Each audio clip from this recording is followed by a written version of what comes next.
Why is it so difficult to cure cancer? We've harnessed electricity, sequenced the human genome, and eradicated smallpox. But after billions of dollars in research, we haven't found a solution for a disease that affects more than 14 million people and their families at any given time. Cancer arises as normal cells accumulate mutations. Most of the time, cells can detect mutations or DNA damage and either fix them or self-destruct. However, some mutations allow cancerous cells to grow unchecked and invade nearby tissues or even metastasize to distant organs. Cancers become almost incurable once they metastasize. And cancer is incredibly complex. It's not just one disease. There are more than 100 different types, and we don't have a magic bullet that can cure all of them. For most cancers, treatments usually include a combination of surgery to remove tumors and radiation and chemotherapy to kill any cancerous cells left behind. Hormone therapies, immunotherapy, and targeted treatments tailored for a specific type of cancer are sometimes used too. In many cases, these treatments are effective and the patient becomes cancer-free. But they're very far from 100% effective 100% of the time. So what would we have to do to find cures for all the different forms of cancer? We're beginning to understand a few of the problems scientists would have to solve. First of all, we need new, better ways of studying cancer. Most cancer treatments are developed using cell lines grown in labs from cultures of human tumors. These cultured cells have given us critical insights about cancer genetics and biology, but they lack much of the complexity of a tumor in an actual living organism. It's frequently the case that new drugs which work on these lab-grown cells will fail in clinical trials with real patients.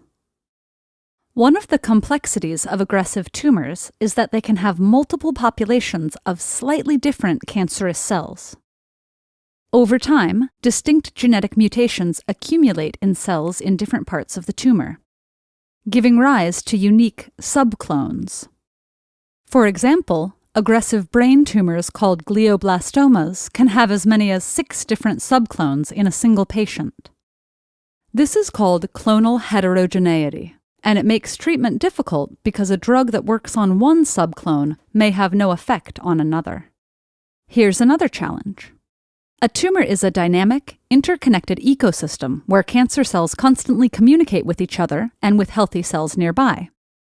They can induce normal cells to form blood vessels that feed the tumor and remove waste products.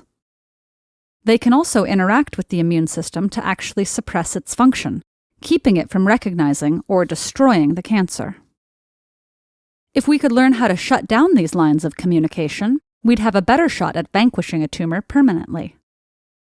Additionally, mounting evidence suggests we'll need to figure out how to eradicate cancer stem cells.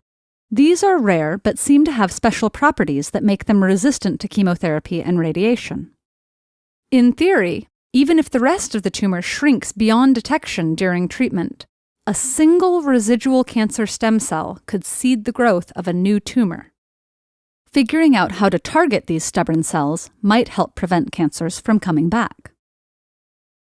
Even if we solved those problems, we might face new ones. Cancer cells are masters of adaptation, adjusting their molecular and cellular characteristics to survive under stress. When they're bombarded by radiation or chemotherapy, some cancer cells can effectively switch on protective shields against whatever's attacking them by changing their gene expression. Malignant cancers are complex systems that constantly evolve and adapt. To defeat them, we need to find experimental systems that match their complexity, and monitoring and treatment options that can adjust as the cancer changes.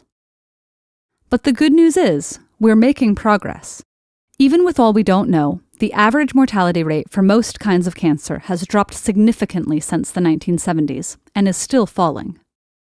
We're learning more every day, and each new piece of information gives us one more tool to add to our arsenal.